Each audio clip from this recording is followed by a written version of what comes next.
utusan. Isang lumang kwento na babalikan natin. Ang background, itong si Balaam ay binabayaran ni Balak para isumpa niya ang mga people of Israel na ayaw naman ng Diyos na mangyari, pero sumama pa rin si Balaam nung siya ay pinasundo nitong si Balak. May dalawang kasama na mga utusan. So ang lakad na ito was against God's will. Nagalit ang Diyos dahil sa pangyayaring ito kaya't hinadlangan ng anghel ni Yahweh ang daraanan ni Balaam. So the angel of the Lord stood on the way. God was opposing Balaam's travel. At pag sinasabi dito sa Old Testament yung angel of God, hindi mo maintindihan kung angel sent by God or a God mismo in angelic form. In any case, yun ang ating i-consider when we say anghel ni Yahweh. So God was opposing Balaam's travel very obviously because the angel of the Lord stood in the way to oppose that travel. Balaam was riding on his donkey and his two servants were with him. Nakatayo sa daan ng anghel, hawak ang kanyang tabak. Nang makita ng asno ang anghel, lumihis ito ng daan at nagpunta sa bukirin. Kakaiba ang nangyari sa kwentong ito. Yung anghel na humaharang sa kanilang paglalakbay ang nakakita yung donkey. Only the donkey, the mode of transportation, sees the opposing angel of the Lord. Balaam and the two others, the two servants, do not see the angel of God. So makikita natin dito na localized, minimize ang involvement ng angel, ang nakakakita lang ay yung donkey. At dahil tumigil ang donkey at umiiwas dito sa anghel na nakaharang, Balaam beat it to get it back on the road. So clueless itong among nakasakay, iniiwas siya sa sakuna at sa tiyak na panganib nitong kanyang sinasakyang asno, ay pinagpapalupa niya ang asno dahil umiiwas. Unseeing, ignorant Balaam beats the donkey to get it back on the track. And Balaam hurts his protector, his Savior. Balaam insists on his own way. Kahit pa nga, dapat nakaramdam na siya na may pumipigil sa kanya kasi yung anghel mismo ay nakita nga nung donkey and the donkey was trying to avoid getting in the way of the angel. The donkey and Balaam have different but simultaneous realities. Yan ang sinasabi natin kanya-kanyang reality. Umiiwas yung donkey kasi nakikita niya yung nakaharang na anghel na may hawak na tabak. Ito namang si amo niya, si Balaam, gustong ipagpatuloy yung biyahe nila at pinapalo pa niya yung donkey na tumitigil at umiiwas na ituloy ang biyaheng ito. Kasi hindi naman niya kita yung panganib. Magkaiba ng nakikita ang dalawang ito, bagamat nakaharap sila sa isang direksyon at nasa isang maliit na lugar na kinalalagyan nila yung pinagkaiba ng kanilang nakikita. Interestingly, sa quantum physics, sinasabi dyan, if there are two or more observers, the state of the particle will be different.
For different observers.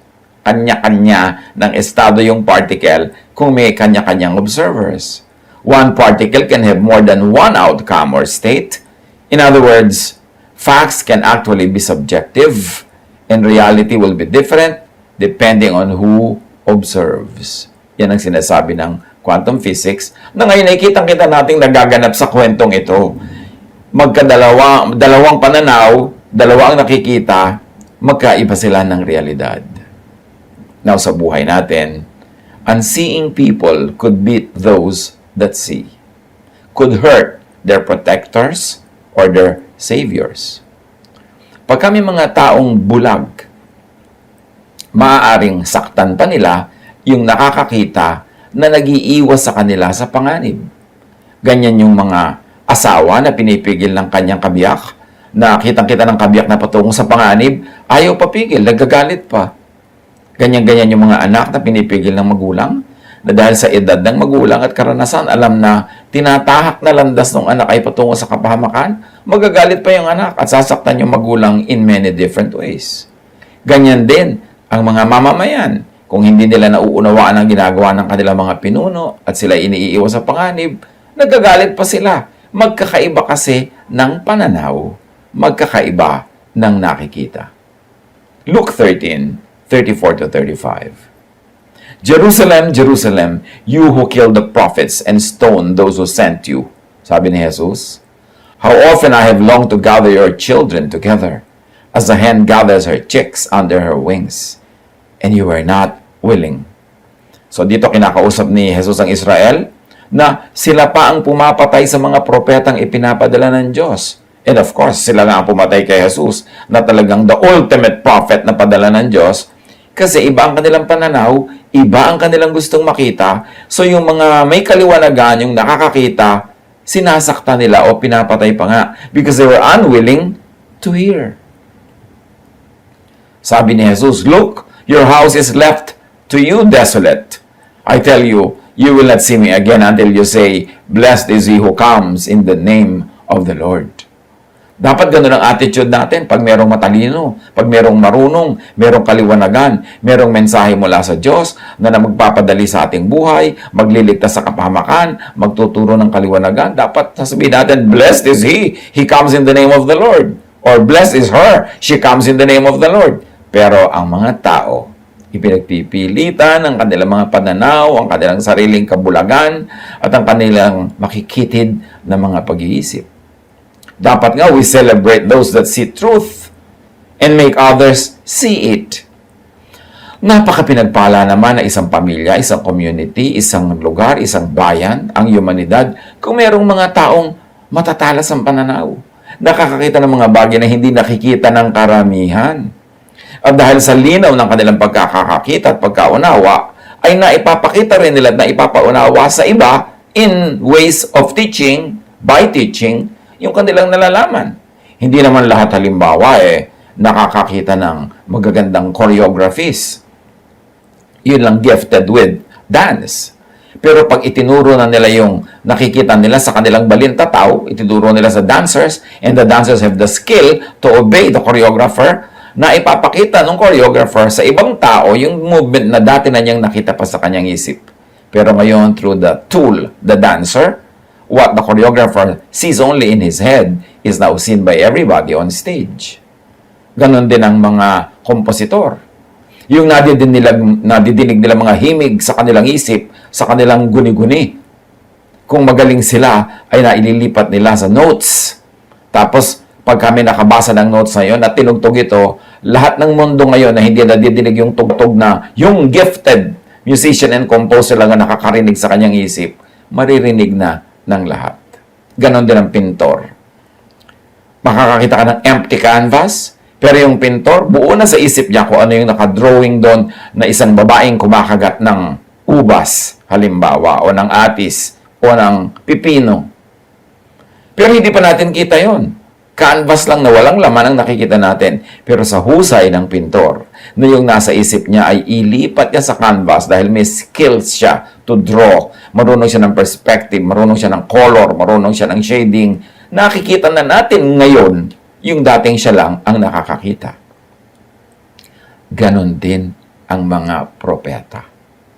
Ganon din ang mga hinihirang ng Diyos na makakita ng mga malalalim, matataas, malalawak na mga katotohanan. Yung hindi nakikita ng ordinaryong tao, pagka naunawa at nakita noong propeta, noong gifted, noong pinagkalooban ng Diyos sa kanyang maliwanag na pagkakaalam nito, pagkakaunawa, pagkakagagap, at sa maliwanag niyang paglilipat ng karunungan ito sa pamamagitan ng pagtuturo, sa paggagamit ng mga salita, ng mga illustration, ng lifestyle, and then makikita na rin ng karamihan yung spiritual wisdom na kung sila lang on their own, di naman nila makikita. God has gifted humanity with such priests. Ano bang ginagawa ng priest? Di ba, namamagitan mula sa taas at sa baba? Kaya maraming mga religious images, lagi ang kamay, dalawa nakaganyan, yung isa nakababa, yung isa nakataas. Kasi yung nakataas, nakakonect siya sa heaven, yung baba, nakakonect siya sa tao, sa lupa. Ibig sabihin, siya ay isang priest, isang dinadaluyan ng spiritual blessing. Ganun yung representation ng maraming nakikita nating religious images. Now, yung teacher, yung prophet, ganun din. May connection siya sa taas. Nakakakonekta yung kanyang diwa na hindi nakokonektahan ng karaniwang tao. Pero dahil sa ibinigay din sa kanya na gift, not only of seeing, but also in gift in making people see through his or her skill in communication, na ipapaunawa din niya sa iba yung mga gift. At sabi ni Jesus, kayo, Israel, pinapatay niyo yung mga ganyan. Regalo sa inyo ng Diyos sa mga propeta, pero pinapatay niyo.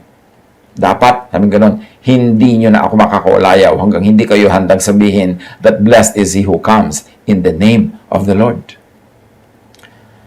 So, anong nangyari dito sa magamong ito?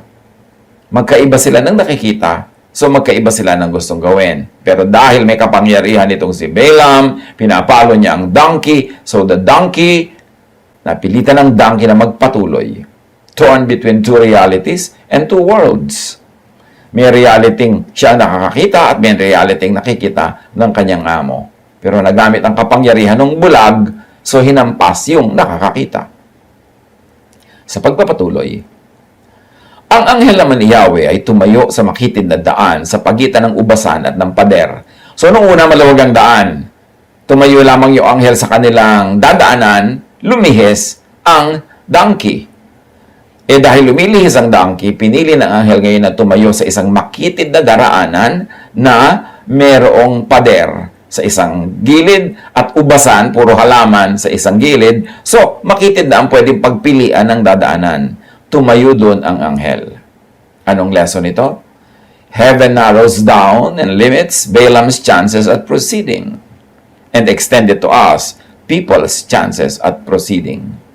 Pagka hindi ka nakinig sa unang babala na maluwag pa lang at may mga marami pang choices, kinikitira ng langit ang lalakaran mo para makontean ka at mabawasan ang mga choices para mapilitan kang sumunod.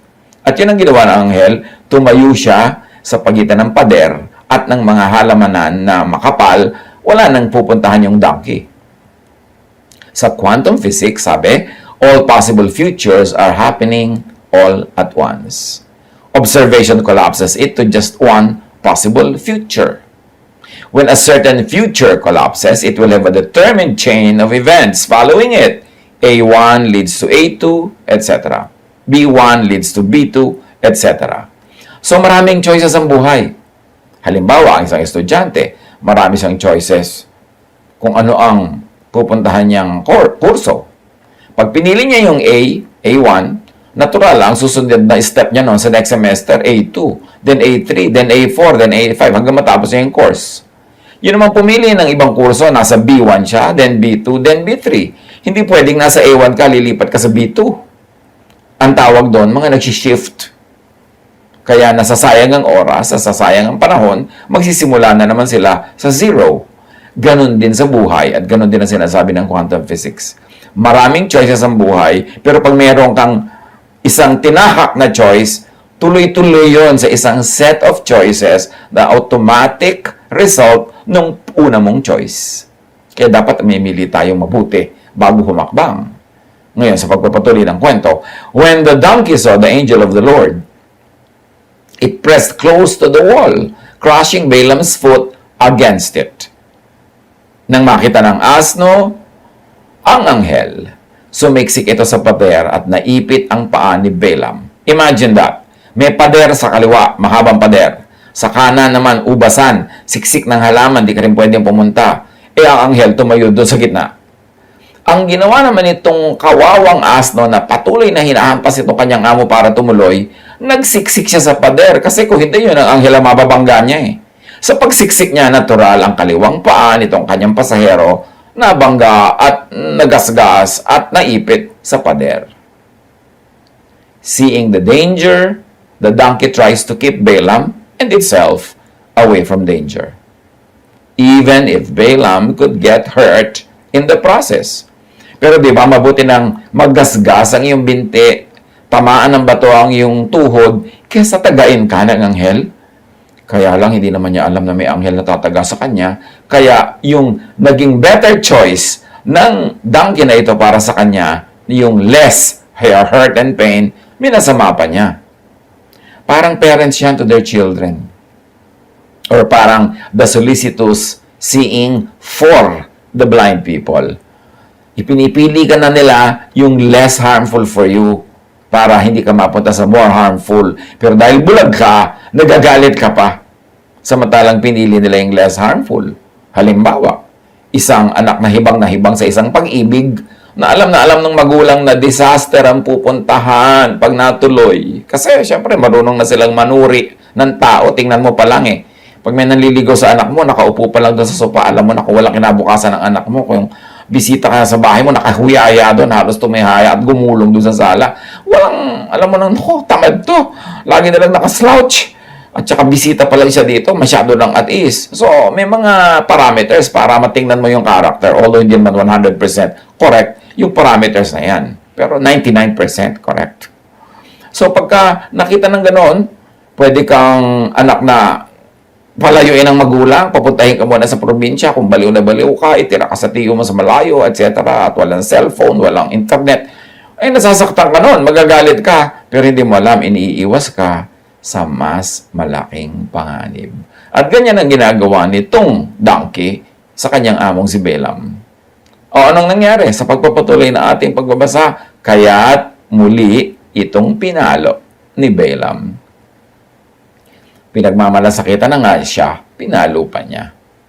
Ngunit ang anghel ay humarang muli sa lugar na wala nang malilihisan ang asno.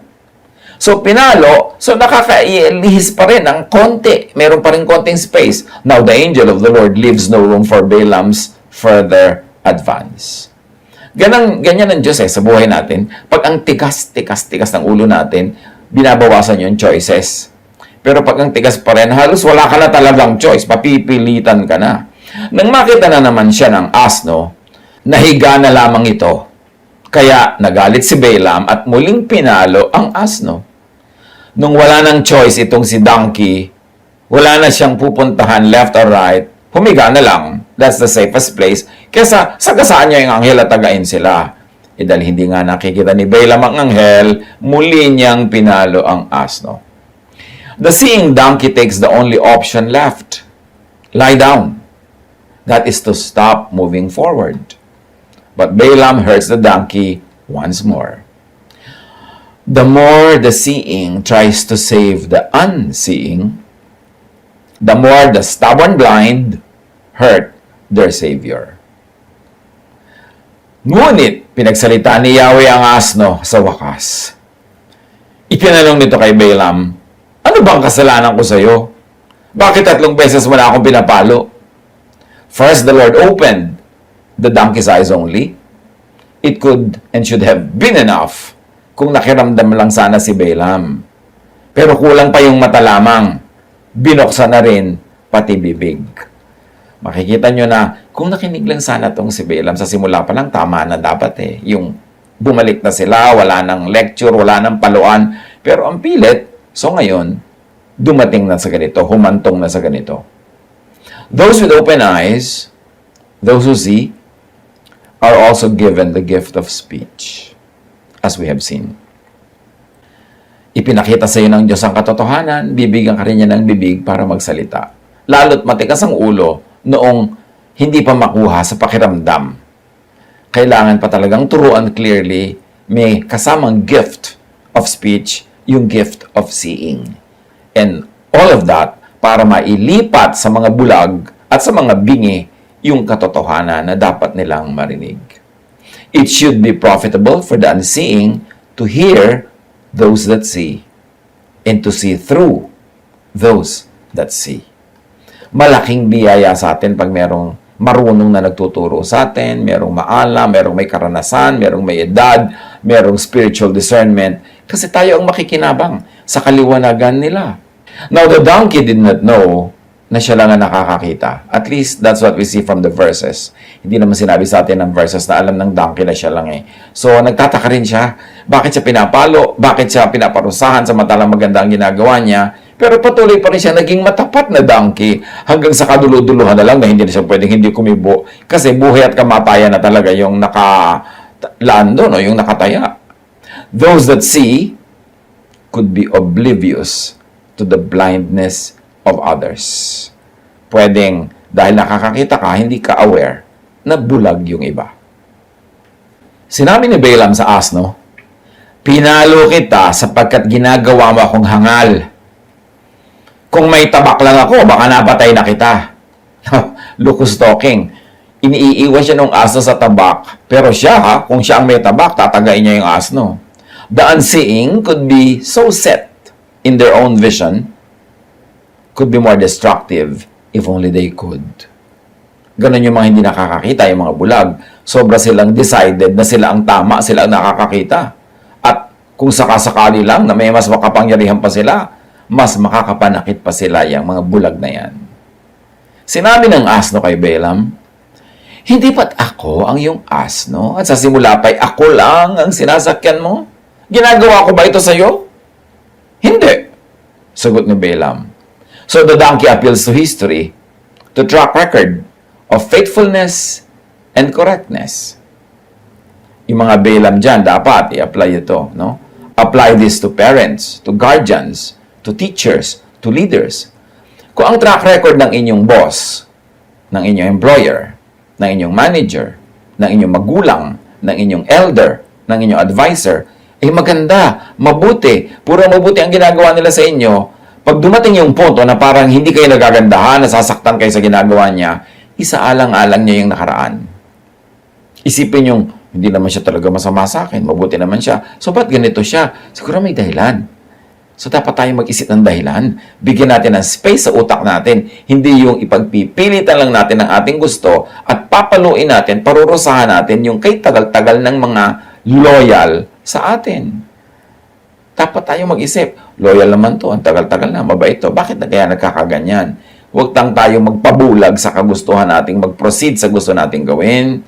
Tayo ay makiramdam. Sa sandaling ito, ipinakita ni Yahweh kay Balaam ang anghel na nakatayo sa daan at may hawak pa ring tabak. Kaya't nagpatira pa si Balaam. Sa wakas, Balaam is made to see.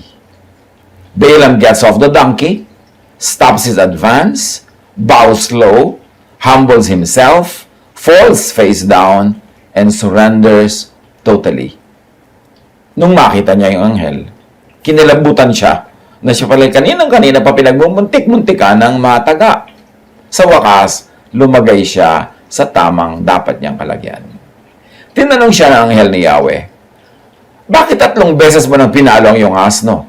Sadyang humaharang ako sa daan sapagkat mali ang binabalak mong gawin. Tuwing makikita ako ng asno ay lumilihis ito. 3 beses na niyang ginagawa ito. Kung hindi siya lumihis, baka napatay na kita. Ngunit siya'y hindi ko sasaktan." So, ang linaw-linaw ng anghel, ha? Sabi niya, palo ka ng palo sa donkey mo, siya nga nagliligtas sa'yo. Kung talagang hindi pa siya lumihis at hindi siya tumigil, tatagain kita, pero siya hindi ko tatagain kasi ikaw naman yung guilty at hindi siya. Why beat the donkey that sees, that serves you well, that defers to the angel of the Lord that saves you? I-apply natin yan agad sa buhay natin, mga kapatid. Sino ang mga donkey sa buhay natin na mas nakakakita, mas malinaw ang isip, mas may concern sa atin, at kahit na pinaparusahan natin, pinapahirapan, tinitikis, ay patuloy pa rin nagmamalasakit sa atin. I-apply agad dyan. Sino? Dapat nyo yan mahalin, dapat nyo alagaan, hindi paluin at hindi natin gawa ng masama. Insisting on blindness, on ungodly enterprise, on cruelty to one's helper and savior, could lead to death or to many forms of death. I-apply natin to sa quaran. Siyempre tayo nasa quarantine. Sino ang mga anghel na nag-iiwas sa atin sa kamatayan? Sino ang mga anghel na nag-iiwas sa atin sa kapahamakan? Sino ang mga donkey na nakakakita ng pinupuntahan nating danger at tayo iniiwas kahit tayo magalusan, kahit tayo masaktan ng konti, kaysa naman tayo mamatay? Sino ang mga donkey dyan na pinaparusahan natin, pinapagalitan, pinapalo natin samantalang iniiwas na nga tayo sa kamatayan? O in smaller terms, iniiwas tayo sa mga sakuna, kasama ba natin sa bahay, kasama natin sa trabaho, pero tayo pa itong nagagalit samantalang may concern na nga sila sa atin. Balaam said to the angel of the Lord, I have sinned. Sa wakas, na-realize niya. But to sin here doesn't always have to mean to commit a moral mistake. Because to sin means I have missed the point. I have missed the mark.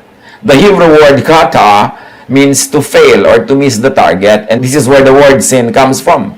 Yung tinranslate.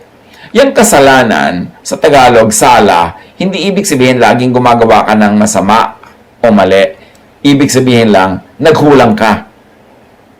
Tulad ng sa Laguna o sa Quezon na Tagalog, pag sinabing, ay, sumala, ibig sabihin, hindi mo na-shoot yung bola, sumala, pero hindi ka naman masama. Yung meron kang tina-target, hindi tumama, ay, sala. So, hindi ka naman mali. Ibig sabihin lang, hindi mo na-hit, hindi mo na bullseye. At yun yung kasalanan na madalas ay ginagamit sa Bible na word. Hindi ibig sabihin gumagawa ka ng napakamali o napakarumi. Hindi mo lang na-hit yung target. Kinapos ka. At sabi ni Balaam, nagkasala ako. Seeing, light, enlightenment, liwanag, kaliwanagan, that is all.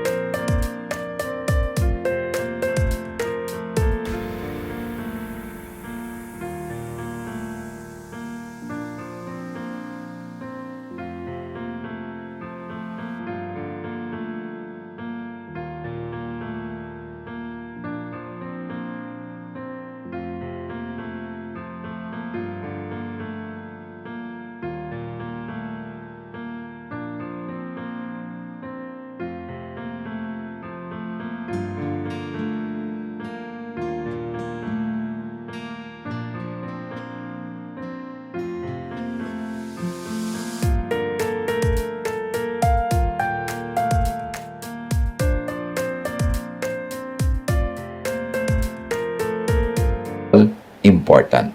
Kasi pagka hindi ka naliliwanagan, hindi ka nakakakita, magkakasala ka. You will miss the point. You will miss your target. So sabi niya, I did not realize you were standing in the road to oppose me. Now, if you are displeased, I will go back.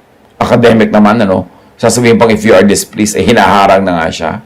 Seeing, light, enlightenment, liwanag, kaliwanagan, should lead to pagbabagong loob and to obedience. Pag in-apply natin itong kwentong ito sa ating buhay, when life does not go the way you want it, plan, have embarked on, and begun, makiramdam sa pangyayari. Makiramdam sa donkey ng iyong buhay, makiramdam sa angel of the Lord. Job 38:36, who has put wisdom in the inward parts, or given understanding to the mind? Siyempre, ang Diyos. Ang angel of the Lord. Ang prophet of the Lord. Kailangan marunong tayong makinig, makiramdam.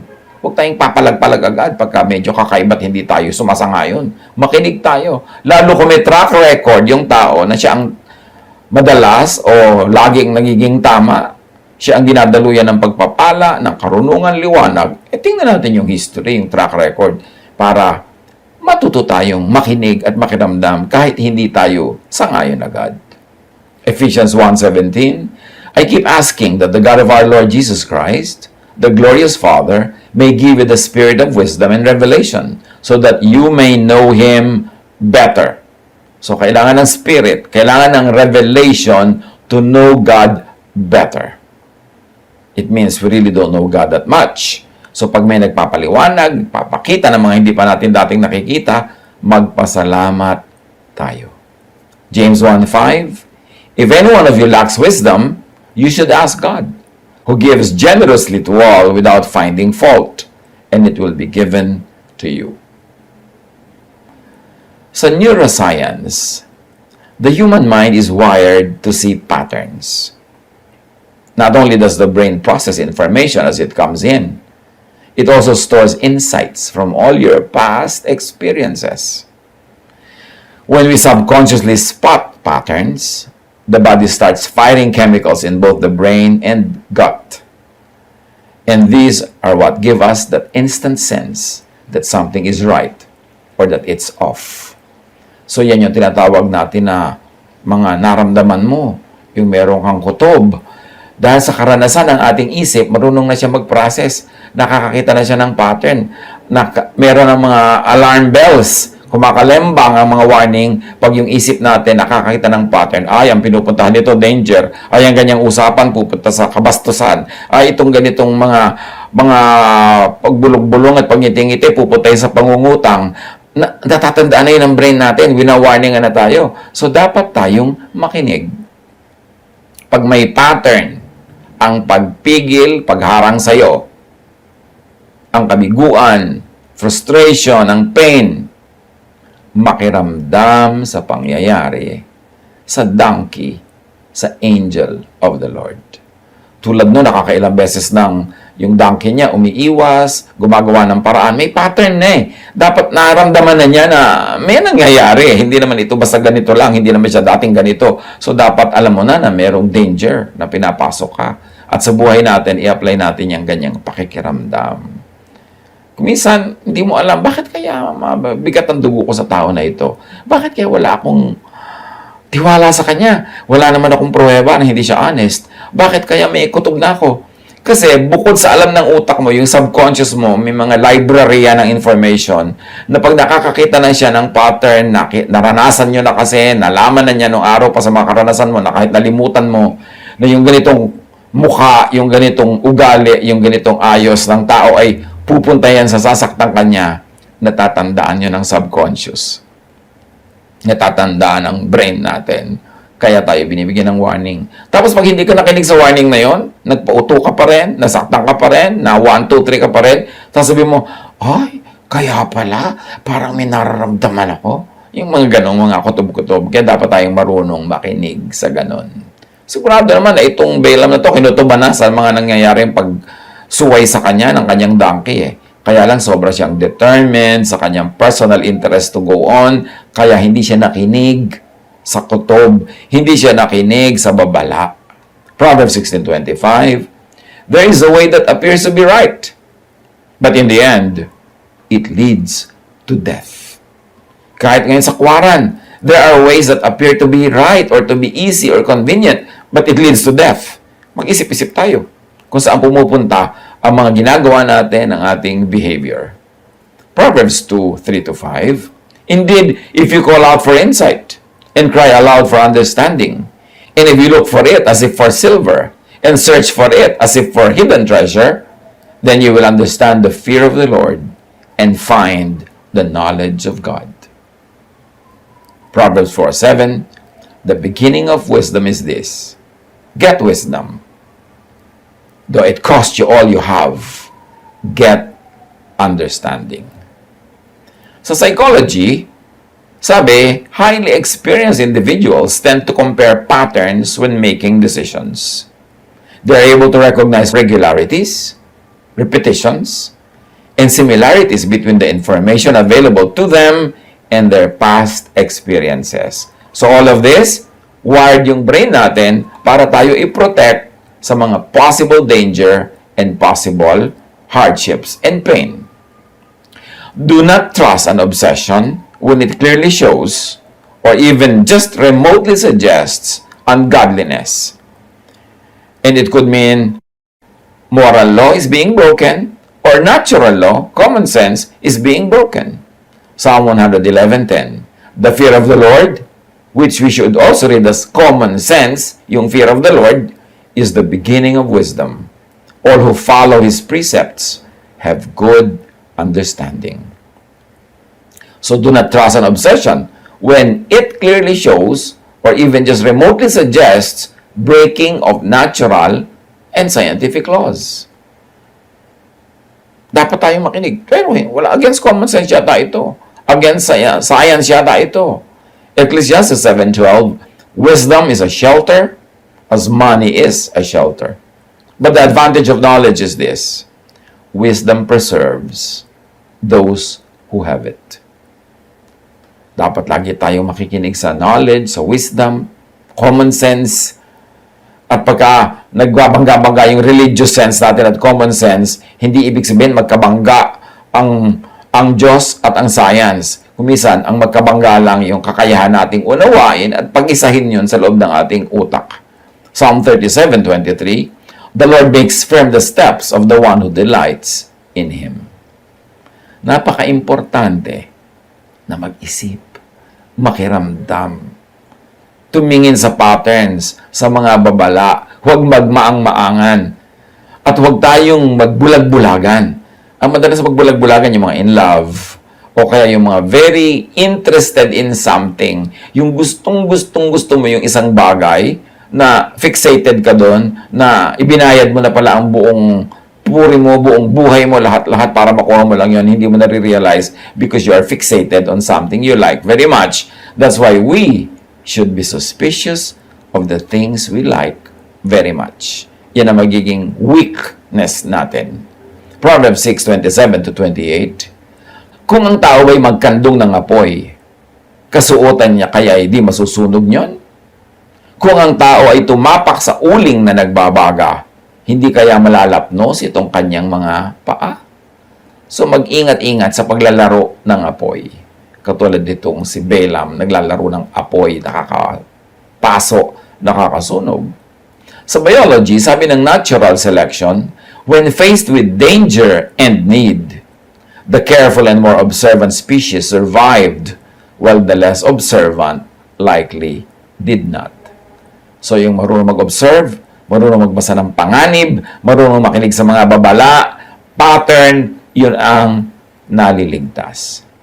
Kaya tayo marunong ng pattern. Ano ba yung magulong pattern? Ayaw natin yan. Gusto natin magandang pattern, merong symmetry, merong balance. Kasi pag yung magulo yung pattern, ganun ang pattern ng mga alon na nakakalunod. Yung magulong pattern ng wind, yun ang mga nakakatanggal ng bubong, yung malilipad ka, yun ang talagang dadali ka ng buhawi.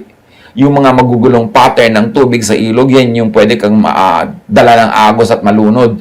Kasi under normal circumstances, pati galaw ng tubig may balance, may beauty. Ang galaw ng wind, graceful. Ang galaw ng alon, merong choreography. So, nakawire yung utak natin na pag nakakita tayo ng ibig sabihin ng danger. At yung marunong magbasa ng danger dahil nakakakita ng kakaiba ay maliligtas. Halimbawa, kakaiba naman itong kumari natin na to, sobrang magiliw, sobrang mabait, punta dito sa bahay, nagdadala ng leche plan, nagdadala ng mga bulaklak, nagdadala ng mga ulam. Eh yung pala may relasyon na sa asawa mo, no? Kaya kailangan makakita ka ng may pattern. Bakit kakaiba ang pattern nito? Wala na yata ito sa normal.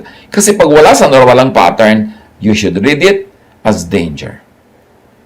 Merong sobrang nakikipagkaibigan sa iyong anak na kapitbahay. Yung pala gusto na niyang i-abuse yung anak mo. Yung binibigyan ng laruan, binibigyan ng pagkain, binibigyan ng pera. Mas pangit na pattern na yan, hindi na yan normal. Kaya dapat marunong tayong magbasa ng patterns. At yung ganyang patterns, natatandaan ng utak natin. Natatandaan ng ating subconscious. Kaya iba yung maraming karanasan, yung may edad, marami nang na-exposure, marami na siyang natandaan, kaya wiser na siya dapat. Pero dapat nakikinig. Remember, binubulag tayo ng ating desire, ng great interest. Pagka nakikita natin yung mga dangers na may pattern, ini-ignore natin kasi gustong-gusto nating kunin yung gusto nating makuha. So, just do not readily, easily trust an obsession. Because obsessions could carry built-in blinders. Para yung sa isang Pacific Island, yung mga unggoy doon, pag gustong hulihin ng mga tao doon, matatalino yung mga unggoy, di nila mahuli. Doon sa island na yun, merong mga malalaking coconuts. Ang ginagawa ng mga islanders, gumagawa sila ng maliit na butas doon sa bao ng buong nyog. Yung buo, parang bola. Lalagyan nila ng kapasong butas at lalagyan nila ng makinis na bato sa loob. Kasi gusto-gusto ng mga unggoy yung mga bato na ito. So, dating si unggoy, sisilipin niya yung butas noong bao, noong nyog. Makikita niya yung magandang kikislap-kislap na makinis na bato. Gustong-gusto niya yon. Isusuot niya ngayon ang kanyang kamay sa butas. Kasyang-kasya yung kamay ng unggoy sa butas. Yun ang na-perfect na ng mga natives doon na size ng butas. Pagka ngayon na ipasok na ng unggoy ang kanyang kamay sa loob ng butas, dadakmay niya yung bato sa loob, hawak-hawak niya.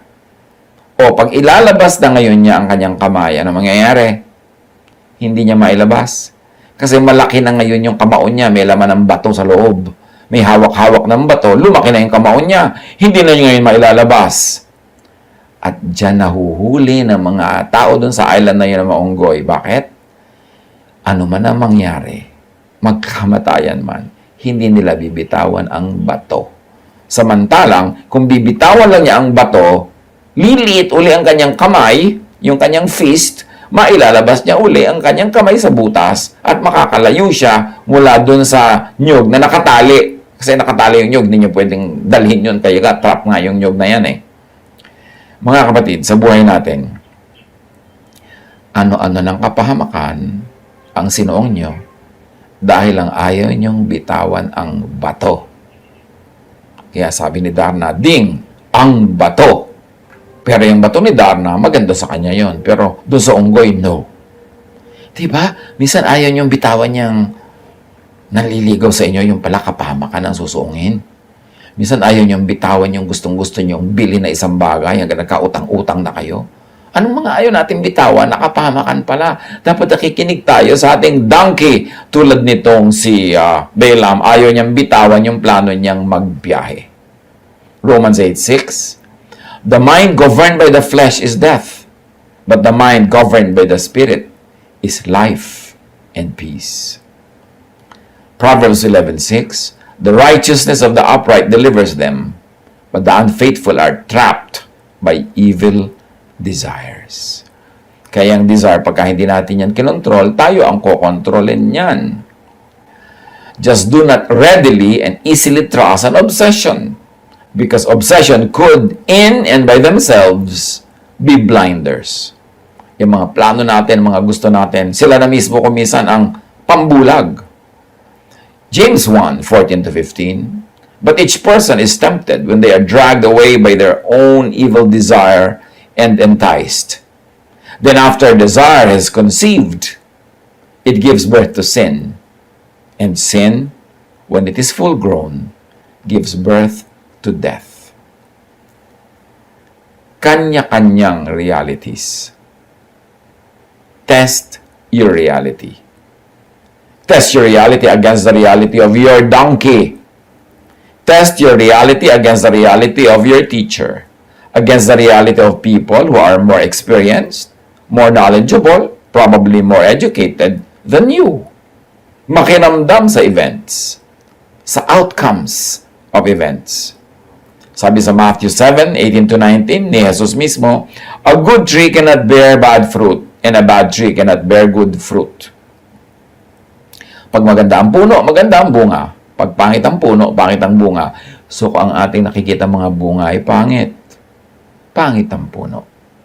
Tulad nung nagagasgas na yung mga tuhod dito si Balaam sa bato. Yung ibinaba na siya ng donkey, yung umupo na. Ayaw siyang sundin. Di ba, pangit yung mga bungang nakikita niya? Kasi pangit ang punong pinanggagalingan. Lumalabag sila sa kagustuhan ng Diyos. Of course, hindi naman 100% na pag may bad tree, bad yung fruit. At kung may bad fruit, bad na nga yung tree. Kasi you should leave just a little room for time and chance. Kasi sabi sa Bible, time and chance happens to all. Pero konti lang. Most of the time, pagka bad yung fruit, bad kasi yung tree.